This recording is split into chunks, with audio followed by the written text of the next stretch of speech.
विवेक जी दिल्ली से।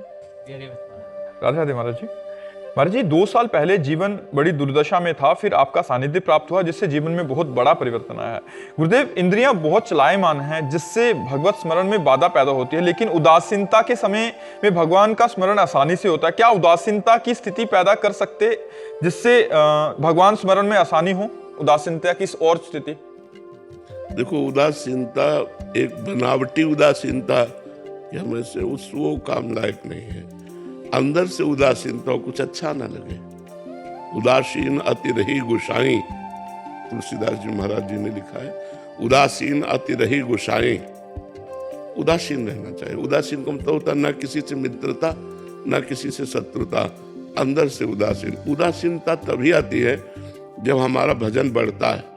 तो जैसे हमारा नाम चल रहा है, आप हमारे पास आ रहे, अब हमें डर लग रहा है कि हमसे बात करेंगे हमारा नाम छूटेगा, भजन छूटेगा, तो वो उदासीनता फिर स्थायी होती है। तो हम और भजन बढ़ावें जिससे उदासीनता हमारी बढ़ती रहे। उदासीनता ही भजन में परिपक्वता लाती है।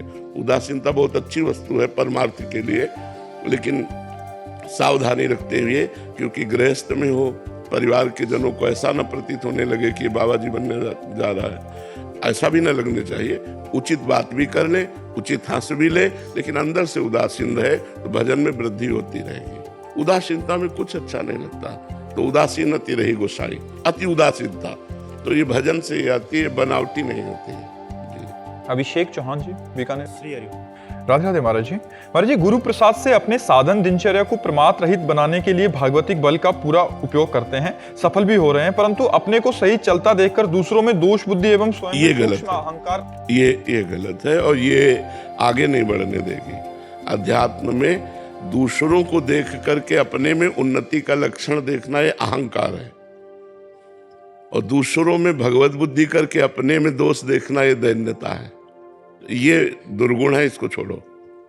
ये दूसरों को प्रणाम करो कि दूसरे तो सब भगवत स्वरूप हैं, कमी हम में है जो हम भगवान को न देखकर दोष दर्शन करते हैं। और जहां किसी पर दोष दर्शन होने लगे तुरंत उसे भगवत भाव से प्रणाम करो तो आप बच जाओगे। अगर ये दोष दर्शन की प्रवृत्ति बढ़ती गई तो ये जितना दोष आप देखेंगे वो आप में आ जाएंगे पक्का।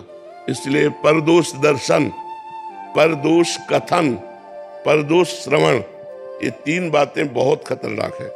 दूसरे के दोषों को देखना, दूसरे के दोषों का वर्णन करना, दूसरे के दोषों को सुनना, ये तीनों हमारे लिए बाधक है।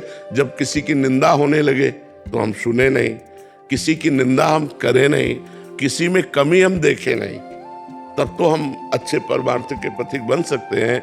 यदि हम ऐसा करेंगे तो फिर हमारा परमार्थ डगमगा जाएगा। इसलिए ठीक से चलें। सपना कुकरेजा जी, राधे राधे महाराज जी।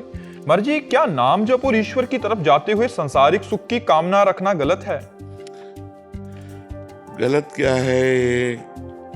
जैसे हम हंसना चाहें और गाल फुलाना चाहें तो क्या हो सकता है क्या? तो हंसेंगे तो गाल नहीं फूलेंगे, और गाल फूलेंगे तो हंसेंगे नहीं। एक संग नहीं होए भुआलू, हंसब ठठावब फुलवब गालू।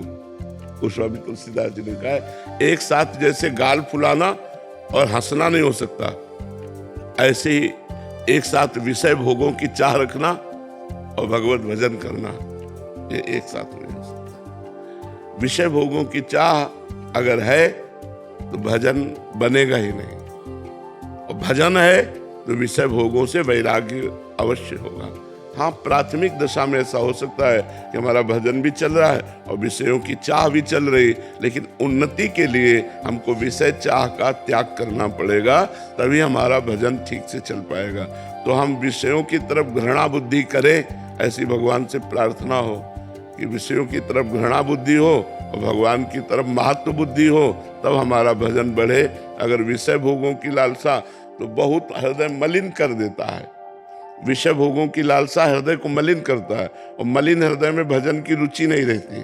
तो हमें अगर भजन में रुचि बढ़ानी है तो विषय भोगों से हटना पड़ेगा, और विषय भोगों से हटना बड़ा कठिन है, क्योंकि बहुत जन्मों से उसी में हम लगे रहे तो वो सुखद लगता है। अच्छा, भजन में कोई सुख अभी मिल नहीं रहा, तो इसलिए हमारा मन ज्यादातर विषय भोगों की तरफ ही जाता है। तो थोड़ा एक कष्ट की यात्रा है कि विषय भोगों की तरफ जाते हुए मन को विषय ना भोगने देना, और डट कर भजन करना, तो फिर वो आगे क्रॉस कर जाएगा। भूमिकाएं होती है ना, फिर वो आगे क्रॉस कर जाएगा। और अगर भोगों में लगा रहा तो चाहे 50 वर्ष भजन करे, तो 50 वर्ष भोग और भजन तो क्रॉस ही नहीं कर पा रहा, उसी कक्षा में फेल होकर के पड़ा हुआ है, तो फिर उसे लगता है कि अब कोई लाभ नहीं मिला। इसलिए हमें विषय त्याग कर भजन में लगना चाहिए।